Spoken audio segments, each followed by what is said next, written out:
September 9th, 1980. A dark, stormy night in the heart of the Pacific Ocean.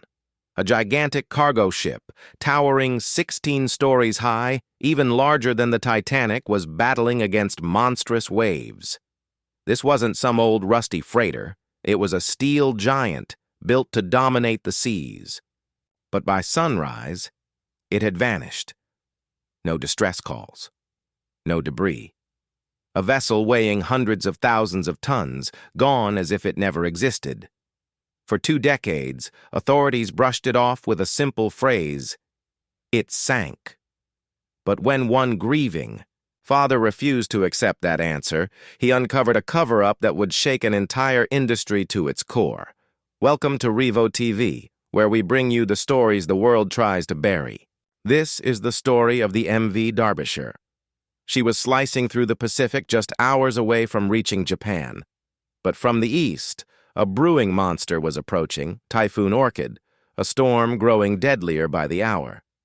The Derbyshire had been on a grueling 8-week voyage, hauling 150,000 tons of iron ore. On board were 42 experienced crew members, all eagerly counting the days until they'd be home. But destiny had other plans. Leading the ship was Captain Jeffrey Underhill, a seasoned sailor with over 20 years of experience. His wife was already in Japan, waiting for their reunion. Tragically, that reunion would never happen. Trusting official weather forecasts, Captain Underhill believed the Derbyshire could ride out the typhoon. With no safe harbor nearby, turning back wasn't an option.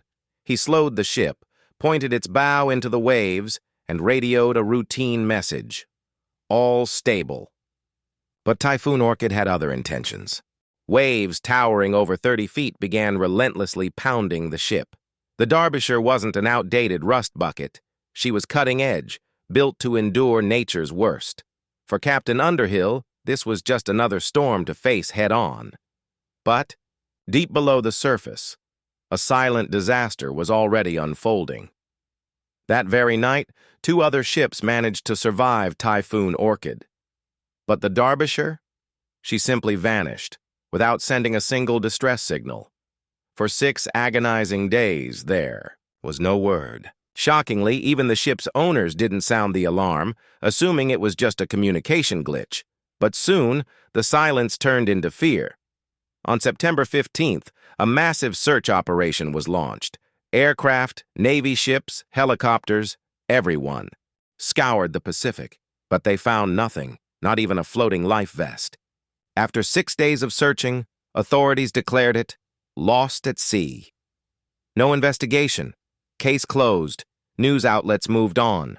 But for the families, this wasn't closure, it was betrayal. The Derbyshire wasn't an aging ship. It was only 4 years old, built by Britain's finest shipbuilders. But beneath its impressive design, there were dangerous, cost-cutting compromises. For Peter Reddyard, who lost his son in the tragedy, this wasn't just heartbreak. It became his life's mission. Peter wasn't just a grieving father. He was, also, a professional ship surveyor, and his instincts screamed that something was very wrong. 18 months after the Derbyshire disappeared, another bridge-class ship, the Tyne Bridge, suffered a near disaster during a storm in the North Sea. The crew managed to escape, but when Peter inspected the damage, he found cracks eerily similar to what he believed doomed the Derbyshire. A chilling pattern was starting to emerge. Peter's investigation revealed a horrifying truth.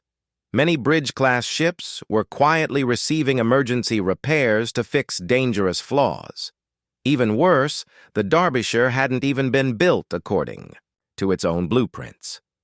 Builders had cut corners to save money, sacrificing safety. When Peter presented his findings to the Department of Transportation, they shrugged him off. They didn't want a scandal. But the families refused to let this be swept under the rug. By 1984, the Derbyshire Family Association was formed, with one relentless goal: uncover the truth. 2 years later, disaster struck again. Another bridge-class ship, the Kowloon Bridge, sank off the Irish coast. The evidence was undeniable. The UK reopened the Derbyshire case, but once again dismissed Peter's findings. The official report blamed the sea's fury. For the families, this was a crushing blow. But they didn't give up. In 1994, after years of being ignored, the families teamed up with the International Transport Workers Federation to fund their own independent search. 14 years after the Derbyshire vanished, they finally located the ship, resting 2.5 miles beneath the ocean. Over 6 painstaking years of deep-sea dives, they uncovered the horrifying truth. The Derbyshire didn't sink because of one catastrophic failure. It was a chain reaction of pure neglect. A weak door on the bosun's store gave way, allowing seawater to pour in. The bow dipped lower, turning the ship into a wave magnet. Ventilators were smashed by the ocean, flooding the engine rooms. Substandard hatch covers collapsed under pressure, sealing the ship's fate. Every bridge-class vessel had these same ticking time bombs, flaws born out of corporate greed and rushed construction. Back in the 70s, ship sinkings were almost considered part of the business. But the Derbyshire families changed that forever. Their relentless fight led to stricter maritime safety regulations, mandatory ship inspections, and reinforced ship designs. Though the Derbyshire now rests in the deep, her story has safeguarded countless lives. If this story opened your eyes, smash that like button, subscribe to RivoTv, and share this video. Let's keep shining a light on the stories they wish we'd forget.